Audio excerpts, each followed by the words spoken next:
India may have started a little late, but I want to assure all of you, we will finish first by rolling out 5G services across the length and breadth of India. 2023 मार्च तक काफ़ी शहरों में और 2024 मार्च तक सारे देश में 5G का फैलाव करेंगे. We will soon begin the 5G rollout journey. We will leverage our strong presence in rural India. आज दुनिया भर में भारत में विकसित 5G टेक्नोलॉजी की चर्चा है और बहुत अच्छी संभावना है कि आगामी वर्षों में भारत एक टेलीकॉम टेक्नोलॉजी के लीडर के रूप में इमर्ज होगा. 1 अक्टूबर 2022 ये तारीख इतिहास में दर्ज होने वाली है. आज 130 करोड़ भारतवासियों को 5G के तौर पर एक शानदार उपहार मिल रहा है.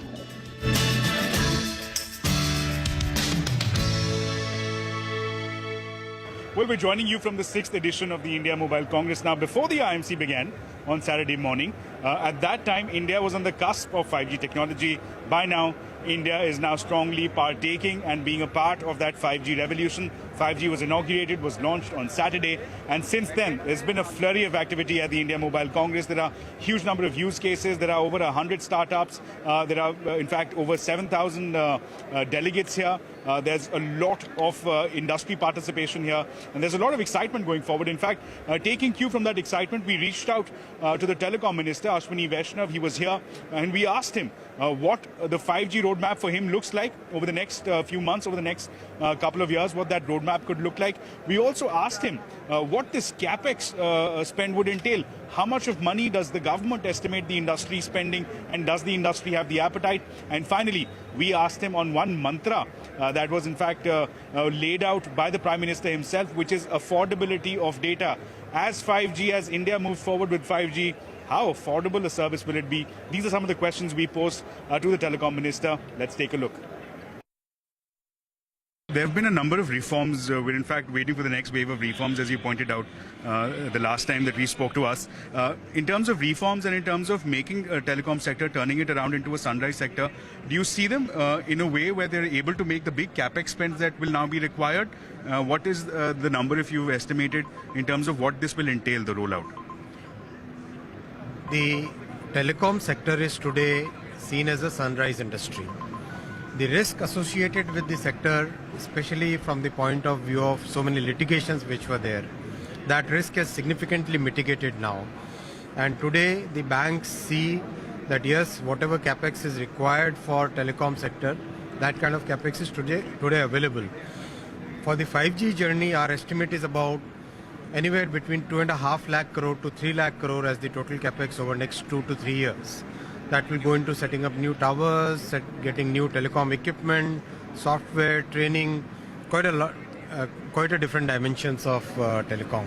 One final question, sir. On the question of one of the mantras that the Prime Minister has shaped for us, for the industry, is digital affordability. 5G services, do you think that affordability will be continued by the sector? India is already the most affordable in terms of data. Do you think that will continue with 5G as well? Yes, I think so. Already Indian telecom industry has provided services which are among the most affordable in the world, and I think that trend is going to continue. Well, there you have it, the Telecom Minister telling us on CNBC TV 18 that he expects in the next 18 to 24 months, as a part of 5G rollout, the industry to have a capex of 5G of 2.5 to 3 lakh crore rupees. Again, massive numbers these. But in fact, as a part of this rollout journey, important also to focus on the telecom equipment suppliers, companies such as Ericsson, right behind me, and Nokia.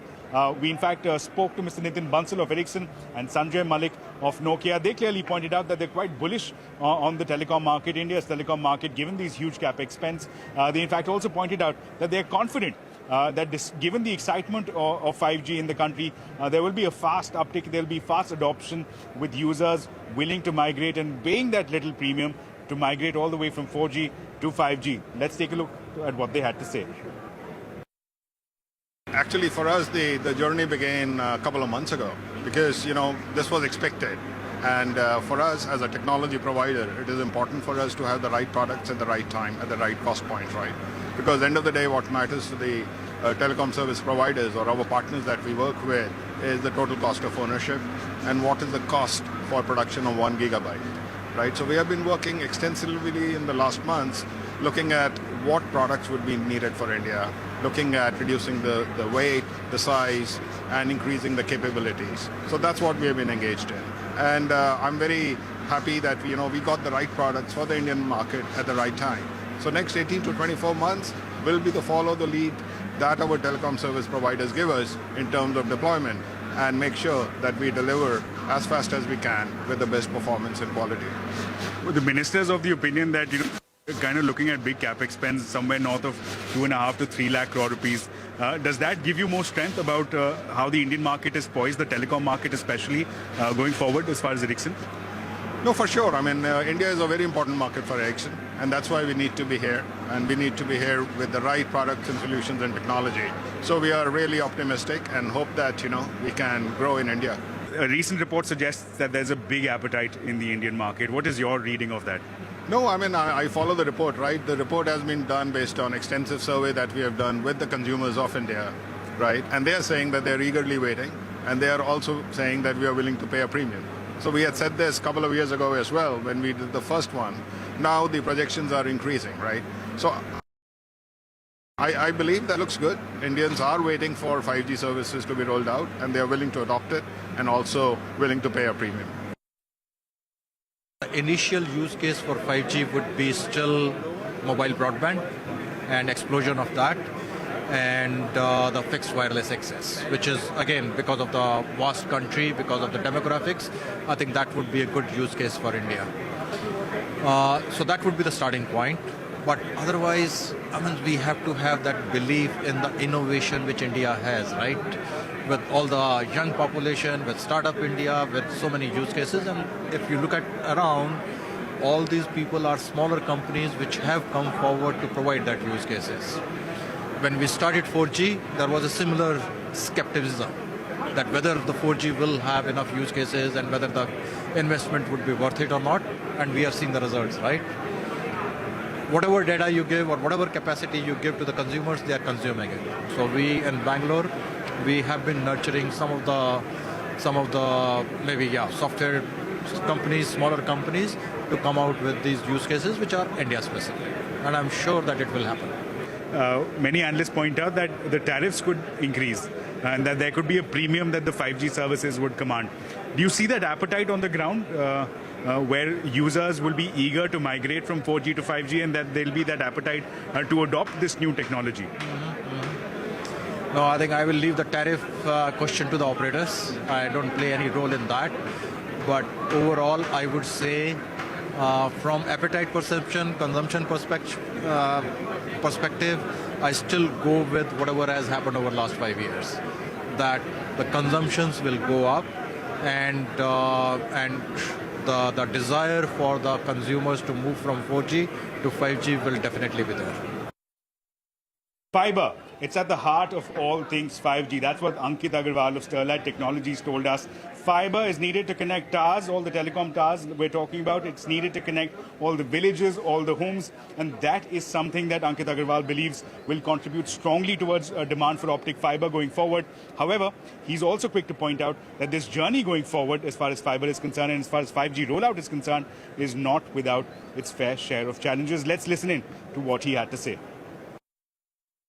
What we actually believe is that for India to leapfrog to really high quality 5G, by that I mean, instead of 20 Mbps on our phones on 4G, can we go to 70, 80 Mbps or even 100 Mbps on 5G? And instead of 50 milliseconds today, can we go to maybe 5 to 10 milliseconds, right? That's the quality of network we believe India deserves. To make that happen, I think we have to go from about 20 million fiber kilometers per year today in India to at least 3 times of that, to about 60 million fiber kilometers per year. I think that's extremely important. The key out there will be to actually deploy this network in India And we think right away, through the back of programs like Gati Shakti, I think that's going to be extremely important. I think there's no lack of capital, there's no lack of intent. It's coming down to execution on the ground. What we also have to remember is that it's a very local subject, right? Very often there are challenges on the ground. There's also sometimes challenges between ministries, right? You might have a rail crossing, you might have a forest crossing. So it's very often that these ministries now need to speak together. All of that, I think, will happen very positively for the first time because of a platform like Gati Shakti. So I think that's one which is very important. The second part to also remember, it will require a huge amount of training of manpower who are skilled in deployment, not only on the wireless side, but equally on the wired side. So we, for example, have set up a target of training 1 lakh people in the next few years on specific fiber deployment skills. So I think that's something that is the key. And I think with all of this falling in place, we are very, very positive. PLI schemes have been praised a lot in the recent times. As far as the scheme on IT hardware is concerned, how much is the industry looking forward to it? As far as your company is concerned particularly, how do you look at 5G as a prospective growth opportunity? PLI scheme is quite popular. It has now been augmented by DLI OSCO, also where design link incentives are being given. We have also applied for DLI, so I'm sure government would come out with the implementation of scheme very soon. As far as our company is concerned, we are focusing quite a lot on design of equipment indigenously, manufacture of them indigenously, and not only to sell them in India but sell it worldwide. So with the kind of demand opportunity you have in India and abroad on 5G equipment and equipment which complement 5G like Wi-Fi access points, high throughput access points which are launched today, or fiber optic cables or switches, routers, all of them have got huge demand opportunities. So we see a good prospect for the company in future. Well, there you have it, the entire spectrum, pun intended, of business leaders from across the telecom industry. But the challenge may have only just begun. The government feels that it's done its fair share. It's done its fair share of reforms, its fair share of impetus to the industry, and that it's time now for the companies, for the sector, for the industry to stand and deliver.